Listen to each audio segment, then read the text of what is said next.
Greetings, everybody, and for those who are watching on YouTube, we welcome you to the study of the 39th chapter of the book of Genesis, to which several of us are turning reluctantly.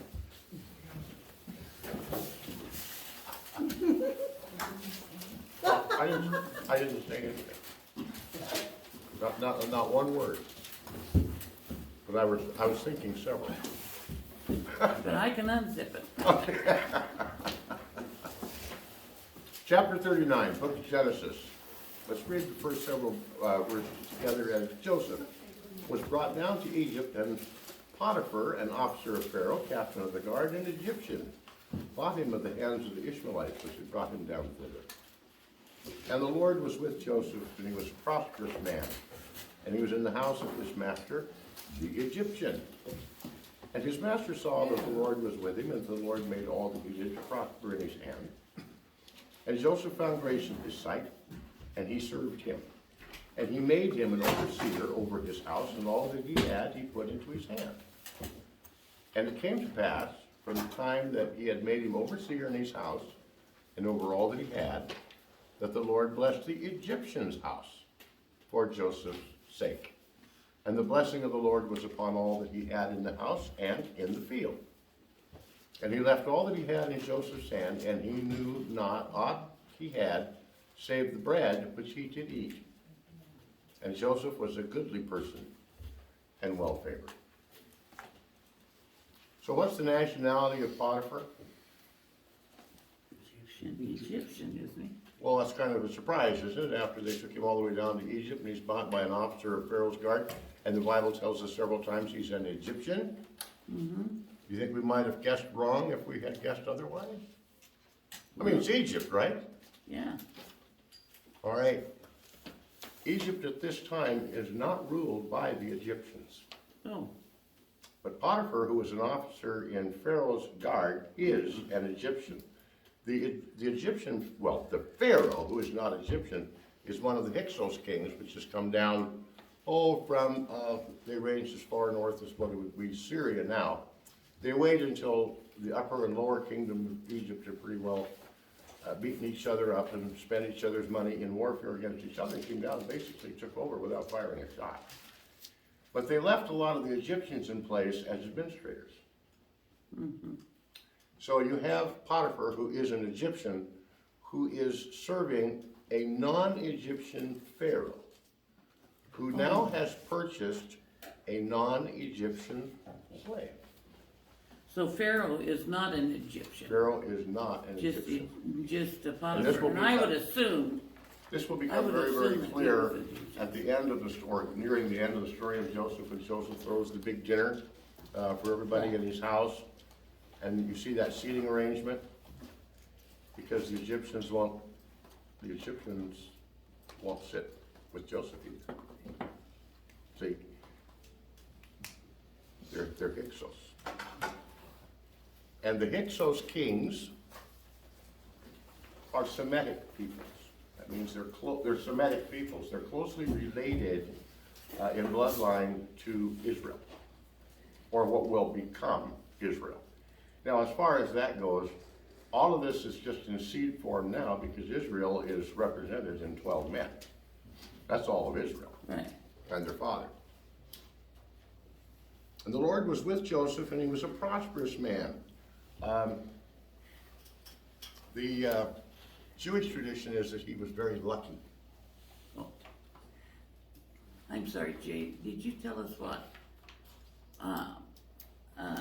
the Pharaoh was? What? Oh, I'm not going to mention that again ever. I'm sorry. Do it again, please. Hyksos. Hyksos. Hyksos.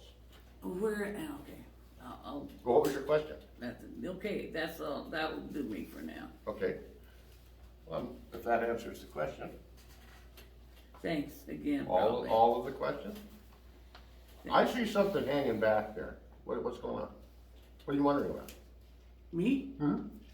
No, I'm fine. I'm fine, Jay. Okay, you sure? Yeah. All right. Now Joseph finds grace in his sight, and he served him.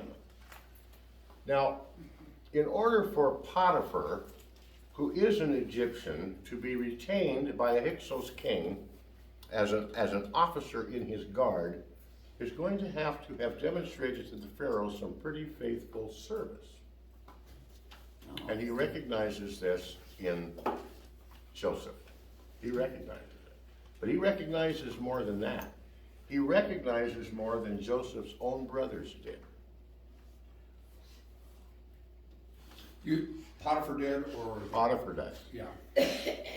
And it says, his master saw that the Lord was with him, and that the Lord made all that he did to prosper in his hand. Now that's the last thing that those other 10 brothers were going to say about Joseph. But Potiphar recognizes it right away. Now what does this tell us about what's this time frame that's going on down here in Egypt? Come on, think.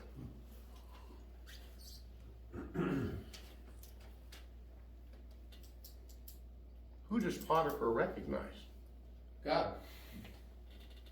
Now, how would he know about that?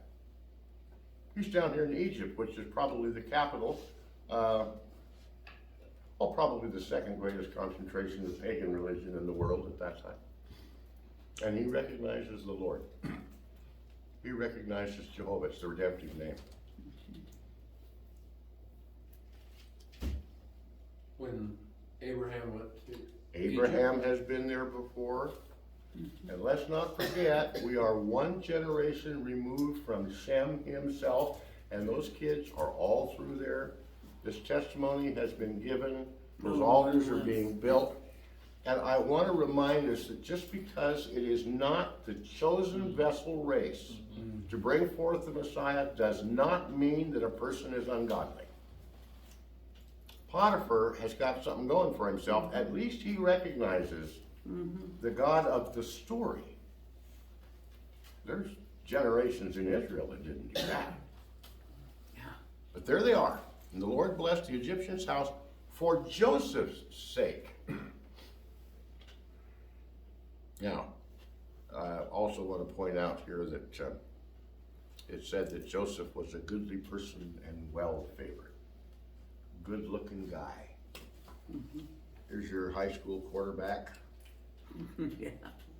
Homecoming king for football, probably basketball too, if they had invented it by that time. And he's 17. Certainly Oh, that's baseball. Hmm? Certainly baseball. Certainly baseball, yes. He's probably been the manager. Well, Yeah. we know because in the beginning. That's true. That's right. Oh my gosh. This is getting too deep for me. The umpire would have called that one a foul, I think. Yes.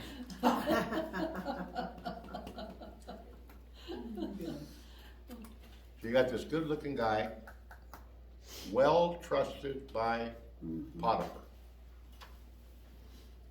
And it came to pass after these things that his master's wife cast her eyes upon Joseph, and she said, "Lie with me." There's the old come hither look. Yeah. But he refused and said unto his master's wife, "Behold, my master wanteth not what is with me in the house, and he hath committed all that he hath to my hand. There is none greater in this house than I, neither hath he kept back anything from me but thee, because thou art his wife. How then can I do this great wickedness and sin against God?" And it came to pass as she spake to Joseph day by day, that he hearkened not unto her to lie with her or to be with her. And it came to pass about this time that Joseph went into the house to do his business, and there was none of the men in the house there within. And she caught him by his garment, saying, "Lie with me." And he left his garment in his hand and fled and got him out. And it came to pass when she saw that he had left his garment in her hand and was fled forth, then she called unto the men of her house and spake unto him, saying, "See, he hath brought in a Hebrew to mock unto us to mock us. He came in unto me to lie with me, and I cried with a loud voice." And it came to pass, when he heard that I lifted up my voice and cried, that he left his garment with me and fled and got him out. And she laid up his garment by her until her Lord came home, and she spake unto him according to these words, saying, "The Hebrew servant which thou hast brought in unto us came in unto me to mock me, and it came to pass as I lifted up my voice and cried, that he left his garment with me and fled out." And it came to pass, when his master heard the words of his wife, which she spake unto him, saying, After this manner did thy servant to me, that his wrath was kindled. Joseph's master took him and put him into the prison, the place where the king's prisoners were bound, and he was there in the prison. But the Lord was with Joseph and showed him mercy and gave him favor in sight of the keeper of the prison, and the keeper of the prison committed to Joseph's hand all the prisoners that were in the prison, and whatsoever they did there, he was the doer of it. The keeper of the prison looked not to anything that was under his hand, because the Lord was with him, and that which he did, and the Lord made it to prosper. That's the end of the chapter, but it's certainly not the end of the story. There are a lot of ways that you can approach the 39th chapter or the story of Joseph. And when I look at this, there's several things I remember going back over the years. The story of Joseph, as we find it beginning or taken up again in chapter 39 and moving on, is probably, I wouldn't say even probably, the best short story ever translated into the English language. There's none better that I know of. And I have read and taught, and have been taught to me, short stories by the acre. This is it. This is the penultimate. I don't care if you approach it as pure literature. I don't care if you are studying it for its themes, the very structure of how it's put together, the irony, the characterization, the dialogue. It doesn't matter. There are two other short stories in the Bible which come very, very close in structure and form to the perfection that's in this story. And that's the story of Ruth and the book of Esther. But this one, there's nothing in it to be degraded. The story of Joseph, and I think, and to me, the reason that is it speaks to the character of Joseph, the protagonist here. There is no, you can read his biography from one end to the other and from the middle and both ways. And nowhere in the Bible is Joseph shown to have a tripwire, a place where he's fallen, a grave mistake. There's no, what would you say, there's no D minuses on his report card, ever. And there is in everybody else's. All the heroes of the Bible have them, with one exception, and that's Christ himself. You don't see anything ever spoken against the life of Christ. It's a perfect life. So let's not forget who Joseph is typing here. But let's go back, because it starts so well, let's go back and see how it is that it does start and what it's telling us.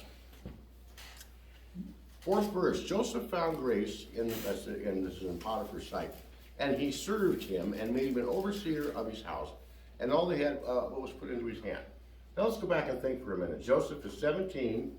He has been deceitfully and despitefully used by his brothers, sold for money to the Ishmaelite traders residing in Midian. He's taken down to Egypt, and he's sold again, probably for a profit. He has no reason, no earthly reason, for him to be happy with his condition. If anybody had a right to be bitter, it's probably Joseph.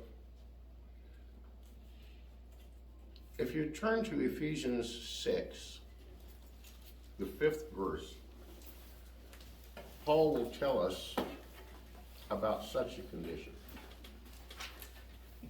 Now remember, Joseph didn't have this Bible.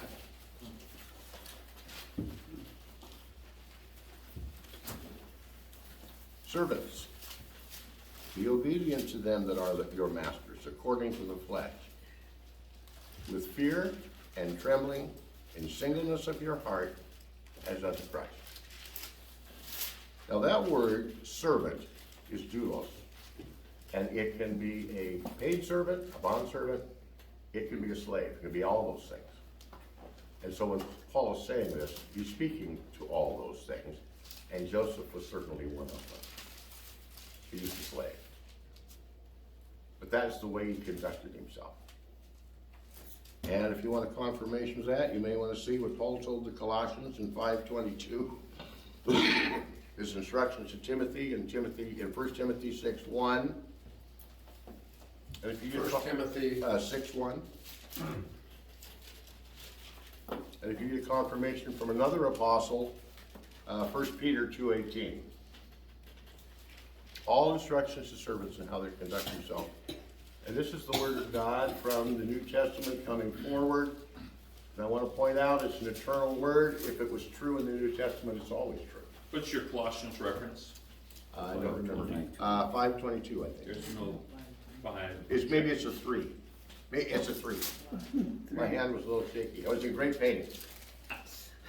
Colossians Oh. reference again, please. 3:22, I'm sorry. 3:22. How many times are we gonna use that card? As often as it takes. Thank you, Jay. I don't know what caused that pain, because that note was put there certainly before I fixed my back up. So that's instructions, all those are Those are all instructions to servants, servants. slaves, whoever. Faithful service, yes. Faithful service, that's the instruction. faithful Service service. display, yes.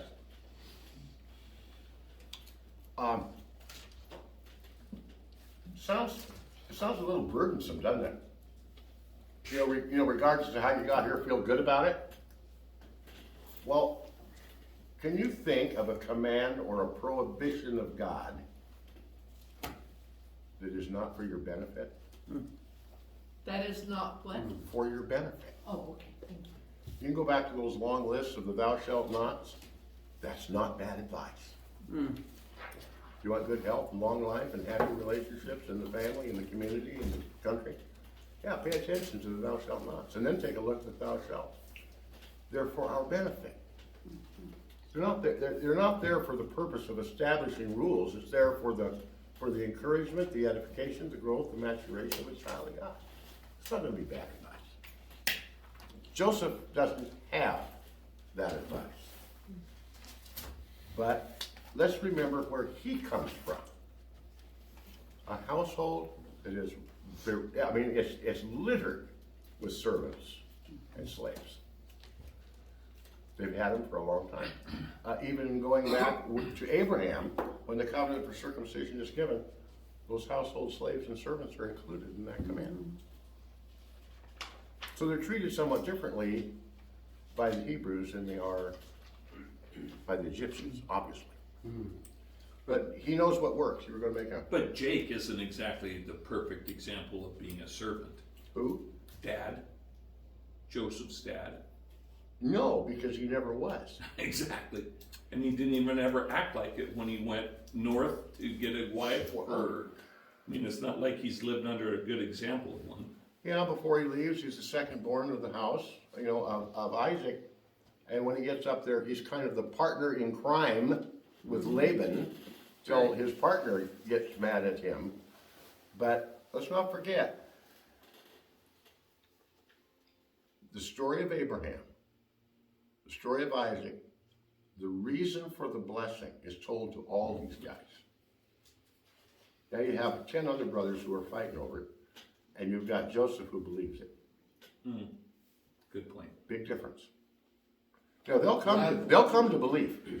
One more time, please. Well, you got the brothers who are fighting over the birthright and the blessing, and you got Joseph who believes it. Well, he's the believer. You bet he is. He took it by faith. Absolutely. Now, this is kind of interesting. What does Potiphar's wife call Joseph? Does she call him by name? No, it calls him a Hebrew. Son of Eber. Huh? So that's a son of Eber. When we went back to those genealogies, that godly line comes by way of Eber. She makes the distinction. The Hebrew. Now, Oh, yeah, I see. and Yeah, remember, she calls him- Pharaoh is more closely related, the Pharaoh now, is more closely related to Jacob than he would be to Potiphar or his wife. They are Egyptians. Pharaoh is not. Pharaoh's Semitic. Now, this doesn't just fall out of the sky this way. So for how many generations in Egypt do you suppose God has been moving to prepare the way for Joseph to arrive safely, and that he would not only be blessed, but be a blessing? Potiphar's house takes off. Everything he touches, basically turns to gold for him. And it's for Joseph's sake. Yes. And just, I don't know, in the slave market that day, what do you suppose Potiphar's choices were? But he fell on Joseph. That's providence of God.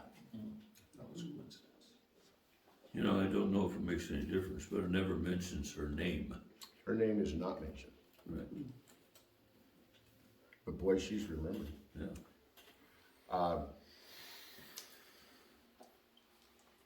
That's one of the great cudgels that Bible critics today, and by that I mean Bible scholars. If you're going to be a Bible scholar today, you know, and a published one, the first thing you have to admit is you don't believe a word of it. Then you can be a Bible scholar. Women's names are rarely used anecdotally. If the woman's name is used, it is because that woman is either affecting or is included, I mean, I'm talking Old Testament at this point, in that godly line. Look at all of the generations going back to Adam and see how many women's names are there. What is it, 4? Right You now. have Sarah, you have Rebecca, Got Eve. You have Eve. you have Eve, but I'm talking this side of the ball. Oh, okay. You have Sarah, you have Rebecca, you have, well, and Leah, of course, is And there. Rachel. But as you move in through the generations, you've got Rahab, you have Ruth, Tamar. she is there. But she's already part of the line. Yeah, Ruth is there, and Mary, and that's about it. Naomi, Ruth's mom, right? Yes, She was but- involved On in the that. line. Yes, Because of but that close association of the relationship. she's the mother-in-law, and in order for Boaz to marry Ruth, he has to redeem Naomi. Yeah, you go. exactly. And remember which one is Jewish and which one is, Yeah, Right, well, she's not really Gentile because she's Moab. Yeah. right. yeah, that's what I was just, See, she's related to Abraham, but not descended from him. Right. Descended from Abraham's brother by way of Lot. Alrighty. Potiphar's wife, unnamed, offers interesting proposition to Joseph. This good-looking young man of 17, far, far from home, probably lonely. All those reasons that we give and all those excuses that we give for that young soldier that's deployed overseas and gets into a few things he probably shouldn't be getting into. By now, he's more than 17 now. Probably not at this point. Well, yes, at this point he would be, because there's been several crop seasons that have gone by, because it mentions the field that's also blessed. That part is right. He's 17 when he comes. Oh, he could be 20, 21, 22, somewhere by, at this point. And he's going to be in prison 13 years, because, or close to it, because he's 30 before he stands before Pharaoh. yeah, And even that's still a young man. I mean, as far in the Middle East, for instance, in Israel, if your father was still living and you are the heir, you don't come into any of that money until you're 35. You don't enter into the priesthood until you're 30. 30, yeah. You don't enter the army until you're 20. And this guy gets down here and he's 3 years under that. So this is a young guy. But he's probably under 25 when this offer is made. And let's not kid ourselves. This is purely a sexual proposition. She's not offering to share anything in that house. He's already died. Exactly. And she knows it. Okay, now, and look what he says. But he refused and said unto his master's wife, this is verse 8, Behold, my master wotteth not what is with me in the house, and hath committed all that he hath to my hand. There is none greater in this house than I, neither hath he kept back anything from me but thee, because thou art his wife. How then can I do this great wickedness and sin against him? oh God, No, sin against God. yeah, Now, once again, we can go to scripture that Joseph doesn't have. But if you will look at Psalm 51:4, yeah, we will see a great confession here. This is David after the sin with Bathsheba, when he says, and he's speaking to God, against thee, thee only, have I sinned, and done this evil in thy sight, that thou mightst be justified when thou speakest, and be clear when thou doest. He's had Uriah killed. 51-4. 51-4. He's had Uriah killed. He's committed adultery before he has him killed with his wife. As a matter of fact, she's pregnant with their child before Uriah is killed. And he says, and it's recorded in the Word, against thee and thee only have I sinned. And that is the very thing that Joseph is telling Potiphar's wife he's going to avoid. If he has to run physically out of his presence, and that's what it's going to come to happen. Now you'll notice, is it Palm Sunday? Oh. You'll notice the proposition is not made just once. It's day by day temptation. And finally it reaches which is the breaking point. One of the things that I recognize as a construct of the story, when he leaves, when he runs, basically flees for his life, his integrity, his honor, and his morals, he leaves the garment. She grabs the garment, probably a sleeveless cloak. He sheds his way out of it. She's got the garment, and he's gone. Anytime you see Desdemona's scarf, that was the great artifice that Shakespeare used in Othello. Be careful of the one who has it and uses it for evidence. It's never anything but a red herring, and that's exactly what she's going to use it for. As a matter of fact, the Shakespeare scholars, if you want to be a Shakespeare scholar, you don't have to promise that you don't believe it. They think that the idea of Desdemona's scarf comes from the story of Joseph. Oh, Because it's so effective. It's physical, it's something you can see, something you can wave around. It's also like a flag. And let's remember the coat of many colors and what that harks back to. And the trouble that got him into. Okay, now, she does something which is really expected at this point. First, she lies to the servants. yeah. Then she lies to her husband, identifying it each time as this Hebrew. It's a mocking, derogatory term, is how she uses it. And then she tells another lie. I lifted up my voice and cried.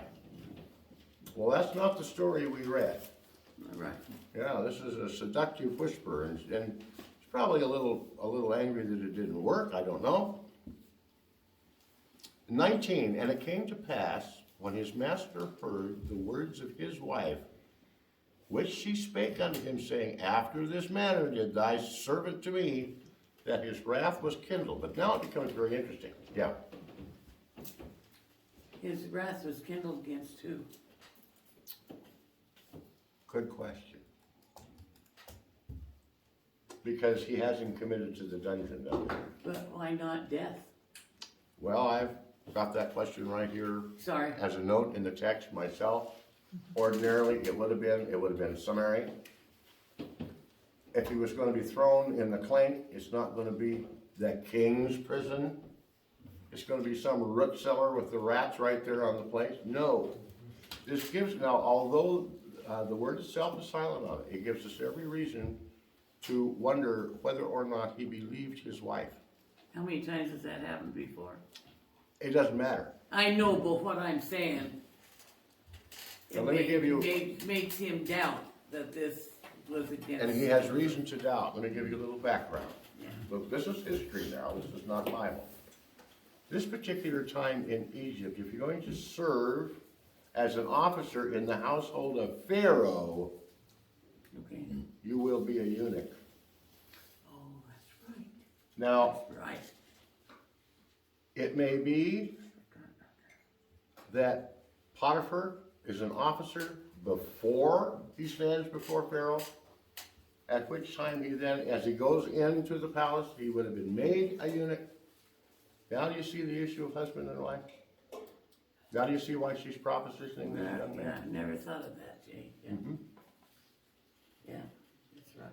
Now let's back up and have a look at what the word says about the situation that it shows us. They are alone. And Potiphar, for whatever reason, when he comes into this scene, acts outside of all normality. Joseph is not put to death, he's put into prison. And as soon as he's into prison, everything in the prison prospers. And just as he was put in charge of Potiphar's house, he's put in charge of the prison that holds him as a prisoner. Do you see any irony there? God's plan. It's all part of God's plan. He's going to keep him safe, he's going to keep him secure, and he's going to let him practice one of those spiritual gifts that he has, which is the gift of administration. He's administered Potiphar's house beneficially to Potiphar. Now he is in prison, and he will administer the prison beneficially to the prison keeper and even to Pharaoh himself, because it's Pharaoh's prison. So there's your ultimate beneficiary. Crossing over into chapter 40. And it came to pass after these things that the butler of the king of Egypt and his baker offended their lord the king of Egypt. And Pharaoh was wroth against two of his officers, against the chief of the butlers and against the chief of the bakers. And he put them in ward in the house of the captain of the guard into the prison, the place where Joseph was bound. And the captain of the guard charged Joseph with them, and he served them, and they continued a season in ward, so they're there for some time. And they dreamed a dream, both of them, each man his dream in one night, each man according to the interpretation of his dream, but the butler and the baker of the king of Egypt, which were bound in the prison. And Joseph came in unto them in the morning and looked upon them, and behold, they were sad.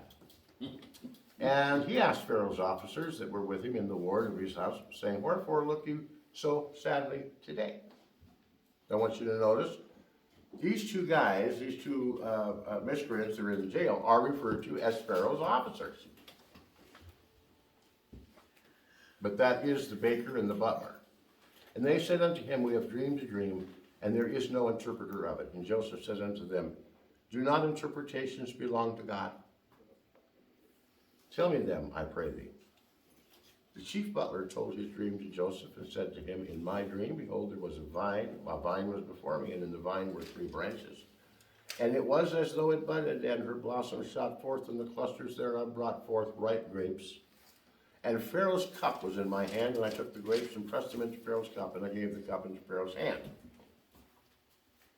And Joseph said unto him, This is the interpretation of it. The 3 branches are 3 days. Yet within 3 days shall Pharaoh lift up his hand and restore thee to thy place, and thou shalt deliver Pharaoh's cup into his hand in the former manner when thou wast his butler. But think on me when it shall be well with thee, and show kindness, I pray thee, unto me, and make mention of me unto Pharaoh, and bring me out of his house. For indeed I was stolen out of the land of the Hebrews, and here also I have done nothing that they should put me in the dungeon. Now let's stop at the bottom of 15. The first identification of nationality is when Potiphar's wife calls Joseph the Hebrew. Now Joseph now is admitting to it when he's talking to the 2 former officers of Pharaoh, because he said he was stolen from the land of the Hebrews. There is no such land at that point. It's the land of the Canaanites, the Jebusites, the Perizzites. But there is no land of the Hebrews, and it won't be until 450 years after this point. But look what Joseph sees. He sees the land of the Hebrews. He doesn't say he was stolen from his brothers or from his family or from a bunch of... No. He was stolen from the land of the Hebrews. So, There's something very interesting about this young man that we don't see at this point, but boy, we will. What? but would they have known what he was talking about, or they just like, oh, the land of the Hebrews, what's that mean? Well, Potiphar's wife did. That's what I'm saying. So if it's not called the land of the Hebrews, Well, they know the Hebrew people? yes. Okay. Well, They just don't have a land. They're a big group. Let's remember- Big group of people. Egypt is a center of commerce, Yeah. and they've got the King's Highway. It runs, Right. from clear up north, down along the Dead Sea, and down into Egypt, and also along the Mediterranean coast. The way of the Philistines.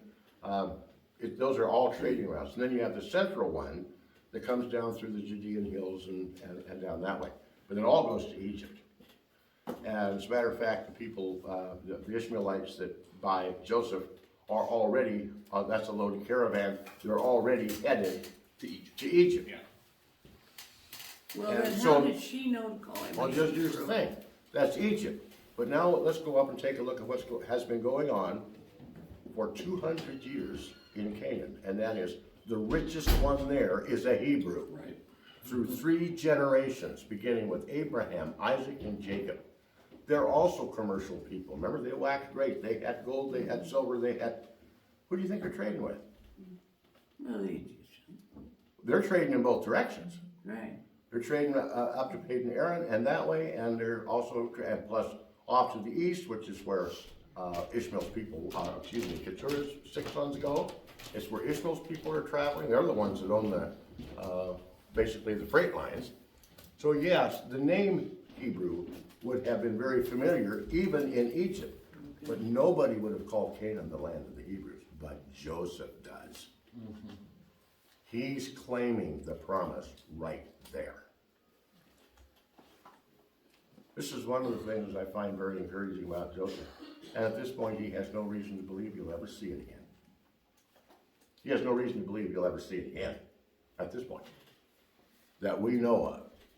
But he's claiming it. I was stolen from the land of the Hebrews.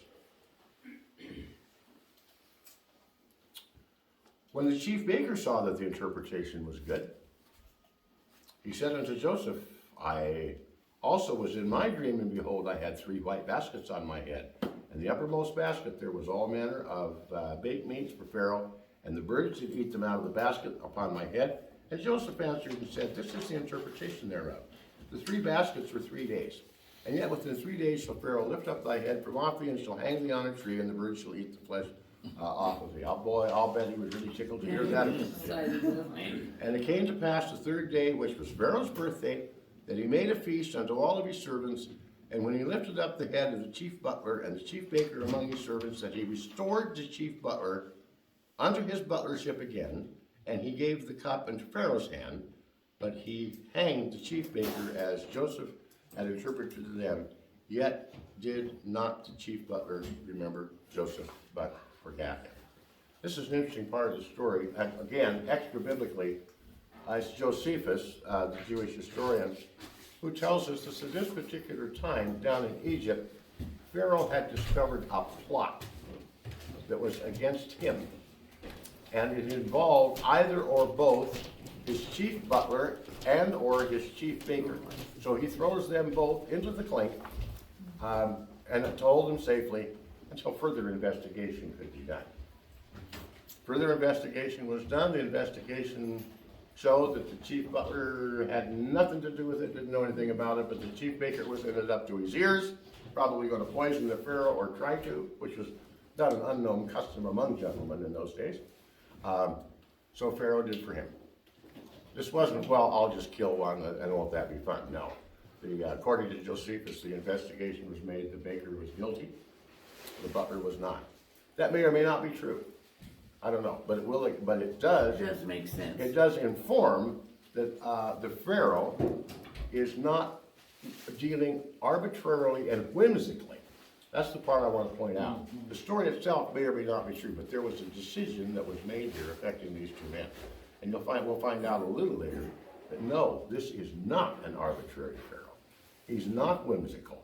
And he knows he's not the brightest bulb in the string.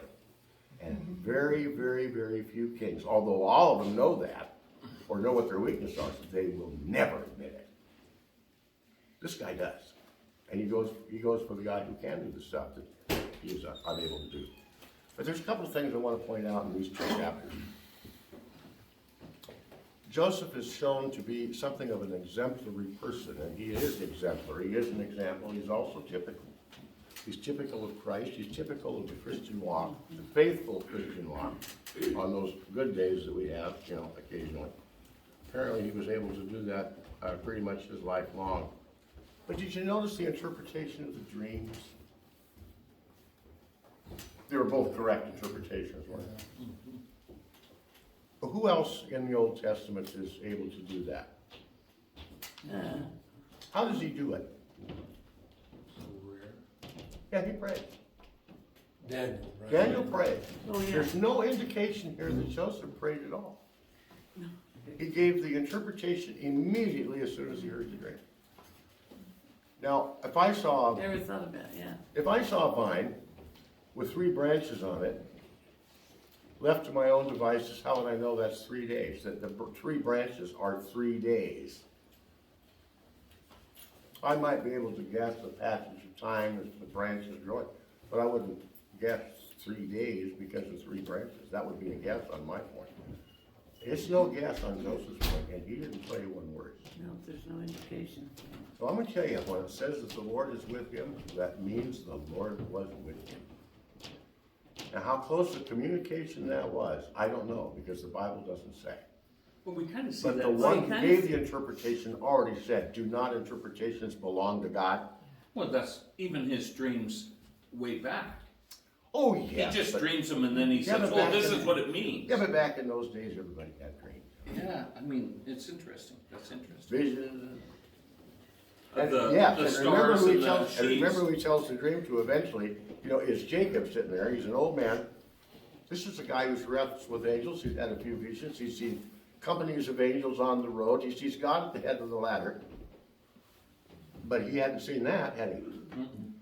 This is God dealing with Joseph, and the patriarch, his father, is still perfectly alive. But you see just- where the promise is going? You see where the promise is going? It's going to Joseph. Joseph. And at this point, even Jacob's not aware of it.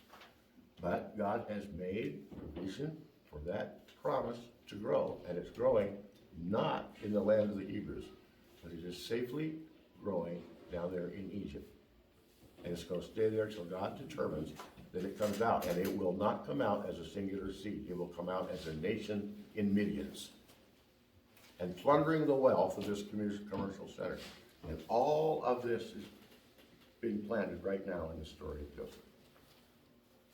Well, like you said though, when he calls the land of the Hebrews, I mean, that already tells you that He he's knows. got to be, he he's knows seeing something. things that, yeah. Now, Abraham walked through the land, north, south, east, and west. He had his prescription from God himself. But he said, the promise is to your seed. I will give this to your seed. It's kind of like the prophecy that Isaiah gave that, a virgin shall conceive. And every generation from that point believed they were going to bring it forth. The virgin would be in that generation. I would imagine that Joseph had every reason to hope. He had no reason at this point to believe it, other than the fact is that God said, I believe that he was. Obviously, he believes that promise. Probably the only one, he and Jacob, the only ones at this point. And Jacob's still in the dark because Jacob isn't even aware that Joseph is still alive. He thinks he's dead, torn apart by beasts. He said he'd go down to his grave mourning this guy. So I imagine he still misses him a very great deal. Even though he's got Benjamin there with him. Does this remind us of anything? Oh, come on. Going to the grave? No, I mean just in living out life. This is still even though he is separate, this is still very much a family affair. It's the land of the Hebrews, and there aren't very many of them. By the time all of them get together in the wagons and come down to Egypt, finally at the end of this story, there's only going to be 70 of them. There aren't even that many now, because of those grandkids haven't been born. But this guy is a believer in that promise.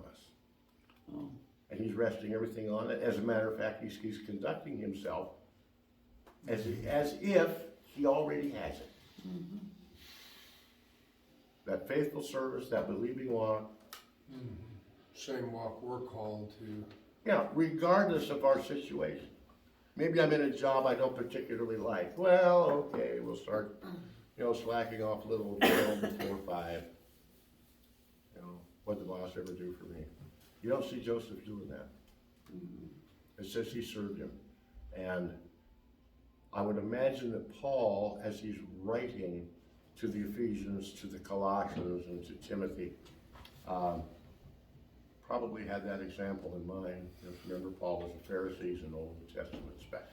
He knows all these stories and could probably quote them to you verbatim. And that's supposed to be our example, even when we don't deserve it. And Joseph was the first one to admit, I don't deserve this. But he wasn't acting badly. And if you look at Daniel, when he's taken, when Daniel was taken from Jerusalem to Babylon, he conducts himself well. He presents himself politely, to the chief of the eunuchs and whatnot. He's not pushing himself forward, but basically he says, hey, what can we do for you? And by the way, while we're doing it, can you change this diet a little bit? Because this is not, we're not supposed to be doing it. Can we try it this way for 10 days and see? There was no, even at that, there's no whining there. You don't see one bit of whining with Joseph. But when Jacob, as a younger man, probably about this age, is up there in Laban, and he's talking to Laban on how hard he worked and how cold it was at night and how hot it was in the daytime, and you took all of the loss, of any sheep that died or anything that was stolen, and you changed my weight. It was wine, wine, wine, wine, wine, wine, wine, and he's nobody's slave. Yeah. Here's a slave, and you don't see any whining. That's how exemplary this guy is, and it's supposed to be an example to us, an encouragement to us on how we're supposed to live our lives, and if we find ourselves in a situation that may not be all that rosy at the moment, because God was with him. And if that's our claim, then God is with us. And our situation is known to him, is known to him, and he will deal with it. He will with Joseph, he will with Israel, he will with you, because they're your examples. I don't care who he types. He's your example, he's my example. But that's always intrigued me. This is the great difference between Joseph and almost anyone else that you see in the Old Testament. When it comes to these dreams, there's no prayer here. The interpretation is absolutely immediate, and it is absolutely right. Now, if the interpretations believe, or if interpretations belong only to God, and Joseph is able to give the interpretation and give it correctly, and it says, and the test is, how do you know if a person speaks with the word of God? If he speaks it and it comes to pass, I've told him. What does that make Joseph? Prophet of God. That's, Joseph never makes that claim for himself, not once. But he's passed the Deuteronomical test, and Deuteronomy hasn't even been written yet. I find that absolutely glorious. It also shows that if God's tests, once given, can show a right answer, then the test was, and what was being tested was always true, regardless of whether it's Old Testament, New Testament, whether the revelation has been manifested yet or not, it's still true. That we can trust to. And if we're a child of God, I don't care if you're in the dungeon, I don't care if you're in Potiphar's house, I don't care if you're out in your father's flock, the Lord is with you. Can you close in prayer for us, please? Our Heavenly